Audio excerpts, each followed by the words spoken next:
Good morning, Sickles Griffins. In this episode, we're going to take a look at a student's gifted ability on the baseball team, involvement in the FFA program, asking student opinions around campus, a student's powerful work ethic in the orchestra, and a new Florida law that affects many students. I'm Vanessa Prom. And I'm Ivy Angst. And the legend starts right now.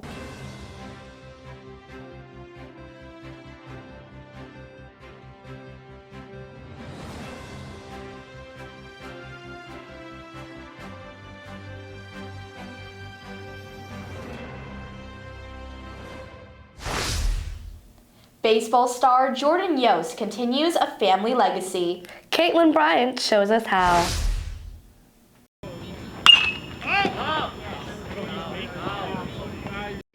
Sickles High School has had some extremely impressive athletes throughout the years. Jordan Yost, a junior, is on the Sickles varsity baseball team.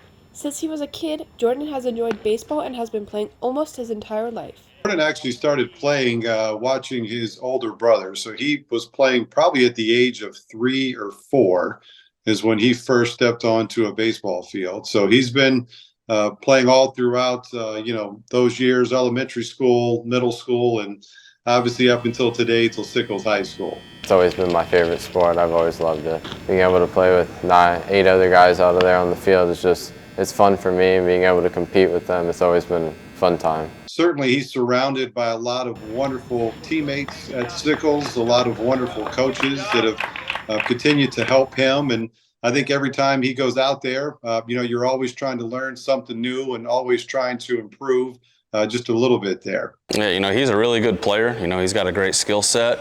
He's a guy that works. There's not too many times that we have to get on him and force him to do things. He kind of knows what to do. It's just the expectation that he comes out and does it every single day. He's just fun to work with. He's a kid that works extremely hard at his craft. He's out practicing. He's getting extra work, extra reps. He's a great kid. I think it's mostly the teammates and coaches and the thought of getting somewhere in the sport, winning a state championship like we did last year. That really pushes us every single year to keep getting better, keep grinding, and hopefully we keep doing that.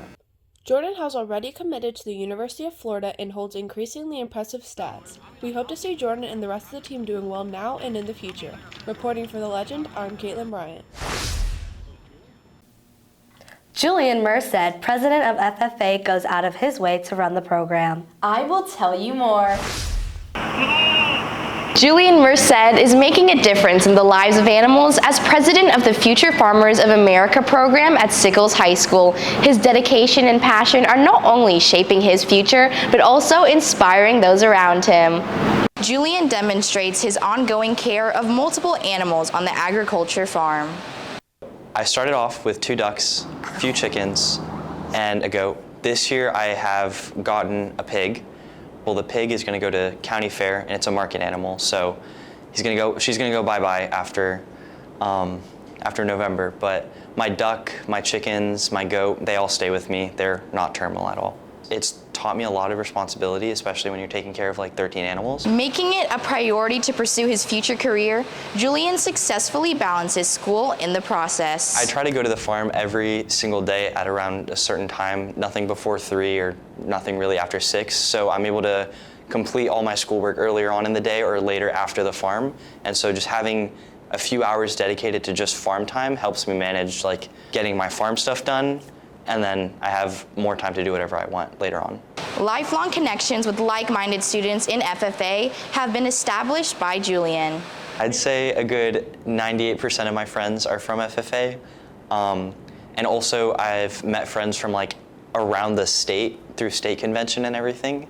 So that's been kind of cool, just knowing people all around the state at least that have similar experiences to me. Me and Julian have a partnership between our animals and our stall, so he helps me fill the waters and feed our animals every now and then, and we collaborate through the stall and everything. He is the most welcoming person, and I wanted our president to welcome anybody that stepped foot in my classroom as a student perspective. Julian has been an invaluable addition to the FFA program. Not only has he been able to provide care for many animals, but also leads and serves as the face of the Sickles Griffins Association. Reporting for The Legend, I'm Vanessa Prom. What would you want your silly superpower to be? I'd want to be able to take out endless cookies out of my pockets to give it to people. That's so cool. James on the street will ask others what they would want their silly superpower to be.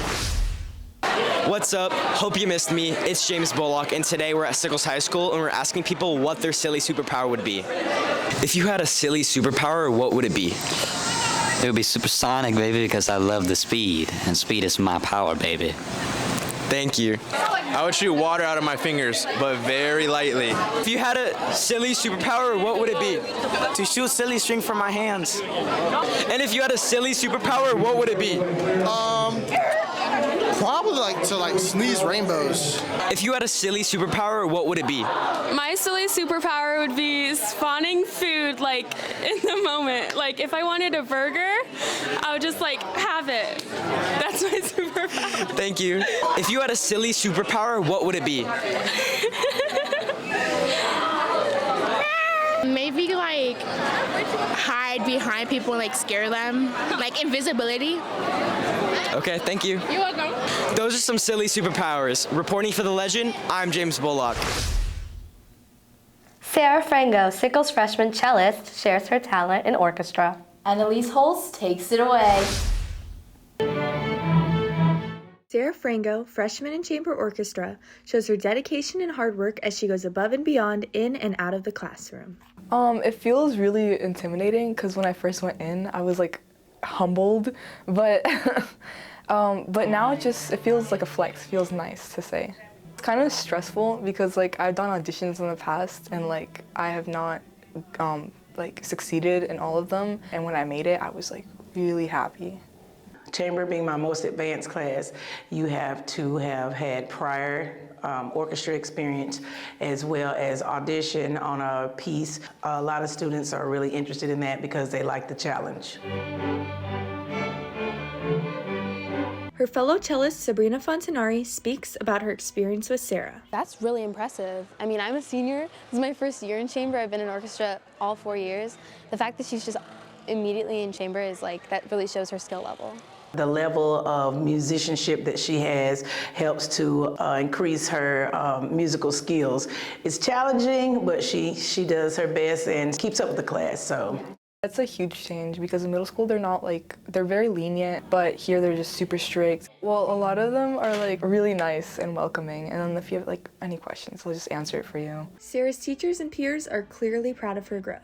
I know I personally am excited to see where she goes. Reporting for The Legend, I'm Annalise Holtz.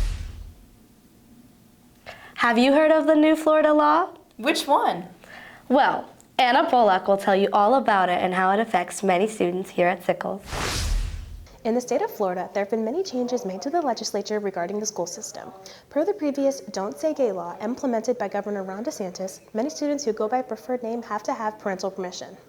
Parental authorization for deviation from students' legal name forms were given out to families across Florida at the start of the school year.